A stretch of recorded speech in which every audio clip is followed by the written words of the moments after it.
নমস্কার। আজকে একটি খুব ইন্টারেস্টিং বিষয় নিয়ে আলোচনা করব। তাহলে বিষয়টি কি? বিষয়টি হচ্ছে, আমরা অনেক সময় দেখেছি যে জন্মছকের মধ্যে শুক্র গ্রহটা বক্রী হয়ে থাকে। এই শুক্র গ্রহটা বক্রী হয়ে থাকলে পারে সেটা ভালো না খারাপ, এই বিষয় নিয়ে কনফিউশন বহু মানুষের মধ্যেই কিন্তু চলে আসে। তো দেখুন, কিছু কিছু মানুষ বলে যে শুভ গ্রহ বক্রী হওয়া ভালো, অশুভ গ্রহ বক্রী হওয়া খুবই খারাপ।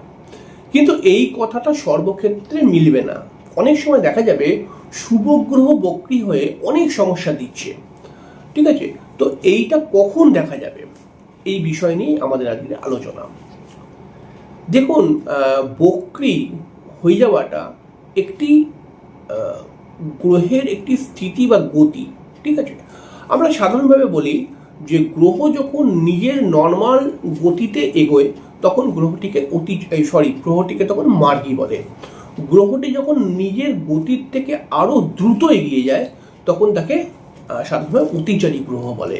আর গ্রহ যখন নিজে যেই সময়টায় পার করতো, মানে এগোতো, তার থেকে কম গতিতে এগোচ্ছে, তখন গ্রহটিকে আমরা বক্রী বলবো। দেখুন, আপনারা জ্যোতিষ তো বেশ কিছুটা শিখে গেছেন। বক্রী গ্রহের অনেক কনসেপ্ট আপনারা হয়তো আরো অনেক ভিডিও দেখে বক্রী গ্রহের কনসেপ্টটা হয়তো কিছুটা বুঝে গেছেন। তো আমি সেই বিষয়ে টাইম ওয়েস্ট করবো না। আমি এখানে বলবো, দেখুন, বক্রী গ্রহ যদি শুক্র জন্মছকের মধ্যে বক্রী থাকে, তাহলে এই শুক্র বক্রী হয়ে গিয়ে কি ফল দেবে সেটা দেখতে গেলে আমাদের কয়েকটি বিষয়কে মাথায় রাখতে হবে। প্রথমে একটা কথা মাথায় রাখবেন, বক্রী গ্রহ সর্বদা শারীরিক প্রবলেমের জন্য কিন্তু অনেকটাই সমস্যাগ্রস্ত করে তোলে। সেটা বক্রী গ্রহ ভালো ফল দিক বা একজন মানুষের লগ্ন চাপে সেই গ্রহটা ভালো হোক বা খারাপ হোক, আলটিমেটলি বক্রী গ্রহ সংক্রান্ত রোগ কিন্তু অনেক সময় চলে আসে। আচ্ছা, এই কথাটা কিন্তু সর্বদা মাথায় রাখবেন। যেই গ্রহ জন্মছকের মধ্যে বক্রী হবে সেই গ্রহ কেন্দ্রিক রোগ কিন্তু শরীরের মধ্যে আসতে পারে।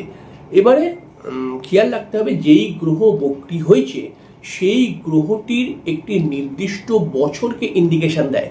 তো সেই বছরে সেই মানুষটির কিন্তু সেই রোগ এসে যেতে পারে শরীরের মধ্যে। এই বিষয় নিয়ে আমি পরবর্তী সময় বলবো যে কোন কোন গ্রহ কোন কোন বছরকে ইন্ডিকেশন দেয়। এবার দেখুন, শুক্র যদি একটি জন্মছকের মধ্যে বক্রী হয়ে যায় তাহলে পরে প্রথমে আমাকে দেখতে হবে যে শুক্র যদি বক্রী হয়ে যায় এবং যদি সে লগ্ন সাপেক্ষে শুভ গ্রহ হয় তাহলে সে বক্রী হয়ে যাওয়াটা কিন্তু ভালো। আবার শুক্র যদি বক্রী হয় কিন্তু সেই শুক্র লগ্ন সাপেক্ষে শুভ গ্রহ নয়, তাহলে সে বক্রী হয়ে যাওয়াটা কিন্তু একটু খারাপ।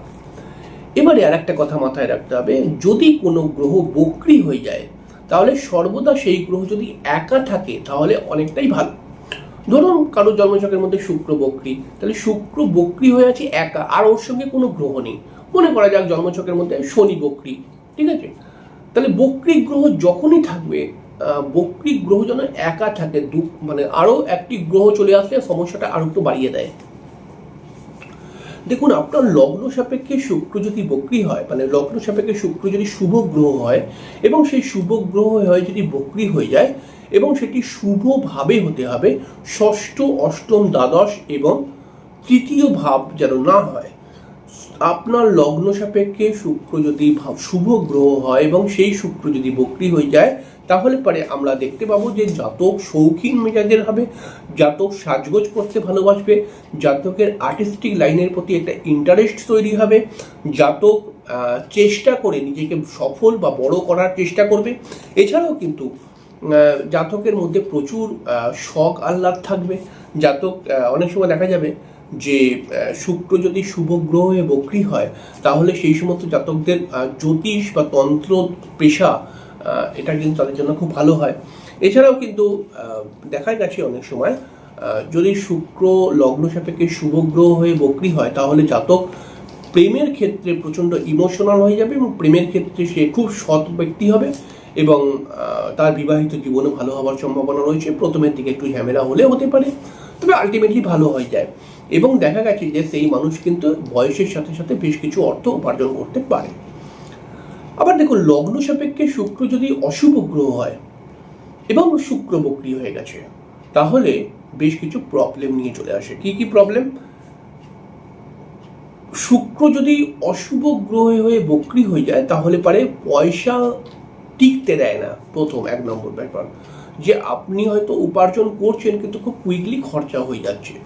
শুক্র যদি অশুভ গ্রহ মানে লগ্ন সাপেক্ষে অশুভ গ্রহ হয়ে বক্রি হয়ে যায় তাহলে পারে কিন্তু অনেক সময় দেখা যায় বিবাহিত জীবনে সমস্যা বা প্রেমজ জীবনে সমস্যা চলে আসে।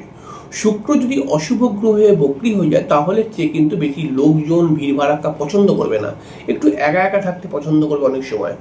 শুক্র যদি লগ্ন সাপেক্ষে অশুভ গ্রহ হয়ে বক্রি হয়ে যায় তাহলে পারে কিন্তু দেখা যায় যে সেই মানুষটি এতটাই লাজুক প্রকৃতির হয়ে যাবে যে সে নিজের মনের কথা খুলে কিন্তু বলতে পারবে না। শুক্র যদি লগ্ন সাপেক্ষে অশুভ গ্রহ হয়ে বক্রি হয় তাহলে তার কিন্তু প্রেমের মধ্যে একটা বিশ্বাসঘাতকতার প্রবলেমের মতো একটা প্রবলেমও চলে আসতে পারে। শুক্র যদি লগ্ন সাপেক্ষে অশুভ গ্রহ হয়ে বক্রি হয় তাহলে দেখা গেছে যে তার চোখের প্রবলেম খুব কুইকলি চলে আসে অনেক সময়। যদি কোনো মহিলার জন্মছকের মধ্যে শুক্র লগ্ন সাপেক্ষে অশুভ গ্রহ হয়ে বক্রি হয়ে যায় তাহলে পারে কিন্তু অবশ্যই সেই মহিলার 30 বছরের পর গাইনোকাল প্রবলেম আসতে শুরু হয়ে যায়। শুক্র যদি লগ্ন সাপেক্ষে অশুভ গ্রহ হয়ে বক্রি হয় এবং সেই শুক্র যদি অন্য কোনো পাপগ্রহের সঙ্গে থাকে, মনে করা যাক শুক্র লগ্ন সাপেক্ষে অশুভ গ্রহ এবং সেই শুক্রটি বক্রি হয়ে গেছে কিন্তু সেই শুক্রটি রবির সঙ্গে বসে রয়েছে বা শনির সঙ্গে বসে রয়েছে বা রাহুর সঙ্গে বসে রয়েছে বা কেতুর সঙ্গে বসে রয়েছে, কোনো একটি পাপগ্রহের সঙ্গে বসে রয়েছে, তাহলে পারে কিন্তু এই শুক্র বক্রি হয়ে যাওয়ার জন্য আরও নেগেটিভ ফল দিতে শুরু করে দেয়। এর ফলে কি হয়, একাধিক প্রেম বিবাহ বহির্ভূত সম্পর্ক তৈরি হতে পারে। ঠিক আছে, মানে বিবাহিত জীবনে থার্ড পার্সেন্টের আগমন, এরকম একটা হয় না অনেক সময় যে বিয়ের পরেও প্রেম করছে, এরকম ব্যাপার কিন্তু ক্রিয়েট করে দেয়। আর জলের মতো পয়সা অত্যাধিক বেশি খরচা হয়ে যায় এবং ব্যবসার ক্ষেত্রে বড় লস ক্রিয়েট করিয়ে দেয় এবং জীবনে সফল হতে চট করে পারে না। হয়তো সে ভালো পড়াশোনা করেছে কিন্তু একটা ভালো চাকরি পাচ্ছে না, এরকম কিছু প্রবলেম কিন্তু তার জীবনে চলে আসে অনেক সময়। তো এরকম ধরনেরই ফল দেয়। তো এই শুক্র যদি বক্রি হয়ে যায় এবং আপনার লগ্ন সাপেক্ষে যদি সেই শুক্রটি অশুভ গ্রহ হয় তাহলে অবশ্যই সেই শুক্র সম্পর্কীয় দান করার চেষ্টা করবেন এবং যদি আপনি শুক্র সম্পর্কীয় বিষয়গুলো দান করেন আপনি কিন্তু তাহলে এই শুক্রের হাত থেকে অনেকটাই রেহাই পেতে পারবেন। এবার আপনি বলবেন যে শুক্র সম্পর্কিত দান বলতে কোন কোন জিনিস? সে দেখুন, দান করতে গেলে পারে আপনি দই, আপনি দুধ, আপনি অনেকটা কি বলবো যে মিষ্টি, হোয়াইট কালারের মিষ্টি, সাদা কাপড়, এগুলো বিভিন্নভাবে দান করতে পারেন। সাদা, যে কোনো সাদা বস্তু, ধরুন আপনার এলাকায় কোনো মন্দির রয়েছে, সেই মন্দিরে একটি মা কালী বা সেই মন্দিরে ভোলেনাথ রয়েছেন, ঠিক আছে, মূর্তি, কোনো মূর্তি থাকতে পারে ভগবানের, তো তাকে একটি হয়তো সুন্দর সাদা রঙের মালা গিফট করলেন বা শীতকালে তাকে একটা শাল বা চাদর চড়িয়ে দিলেন। আর গরিবকেও দিতে পারেন, পূজারীকেও দিতে পারেন, ঠিক আছে, এইগুলো কিন্তু দিতে পারেন।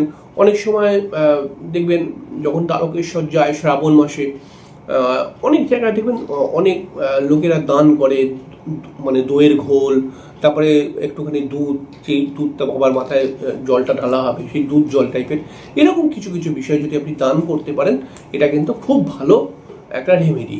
আর এছাড়াও দেখুন, শুক্র যদি বক্রি হয়ে যায় এবং আপনার জন্মছকে যদি শুক্র আপনার লগ্ন সাপেক্ষে অশুভ গ্রহ হয় তাহলে অবশ্যই, আর আপনি যদি বিবাহিত জীবন মানে বিবাহ করে থাকেন বা প্রেম করছেন, দূর ক্ষেত্রেই চলবে, আপনি একটি মধুর নতুন শিশি নেবেন, ডাবরের ছোট মধু, এবং তার মধ্যে সেই প্রেমিকার নাম বা সেই ওয়াইফের নাম এবং গোত্র লিখে একটি সাদা কাগজে লাল কালি দিয়ে লিখে সেই মধুটার মধ্যে ডুবিয়ে রাখুন।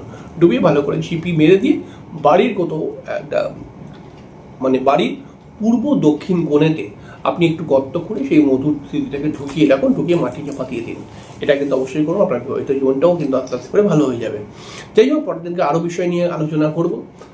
ততক্ষণের জন্য নমস্কার, অনেক অনেক অনেক ভালো থাকবেন, শুভরাত্রি।